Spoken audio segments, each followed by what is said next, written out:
Axéréal est engagé dans la transition agricole et énergétique depuis maintenant 2 ans, avec un objectif de décarbonation et d'amélioration des impacts environnementaux sur les pratiques agricoles. Ça nous conduit à la mise en place d'une agriculture régénérative, productive et décarbonée.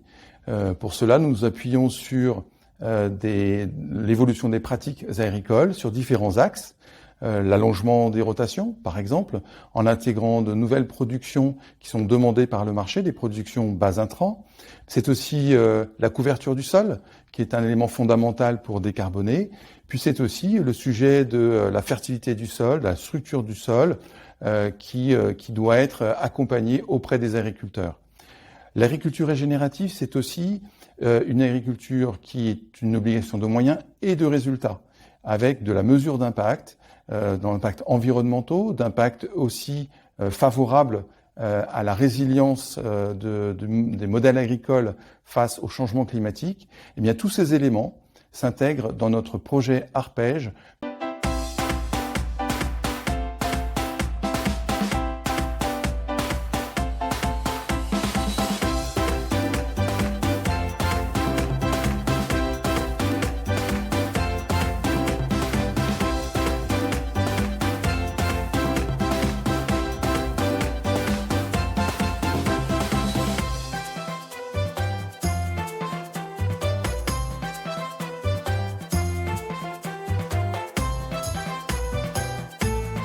Alors l'accompagnement du projet Arpège, il a démarré finalement presque en 2022 lors du point annuel avec Axérial, où on a fait le bilan des actions et des attentes d'Axérial sur les différents projets. Et c'est de là qu'on a identifié qu'il y avait des actions qu'il mettait en œuvre et qui donnaient forme à un projet.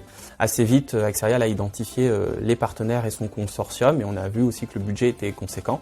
Ce qui a permis de réfléchir à un appel à projet pour un petit peu dérisquer le projet qui était envisagé.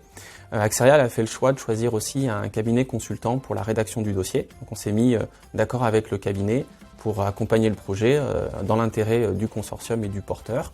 Donc ça a été un travail de pair. De là, en fait, il y a eu pas mal d'itérations sur le projet, les conseils, le choix des dépenses éligibles, la façon dont il présente le dossier, les allers-retours. Ça a permis de préparer aussi le projet et Axérial à être auditionné par notre CLOSI pour une labellisation du projet.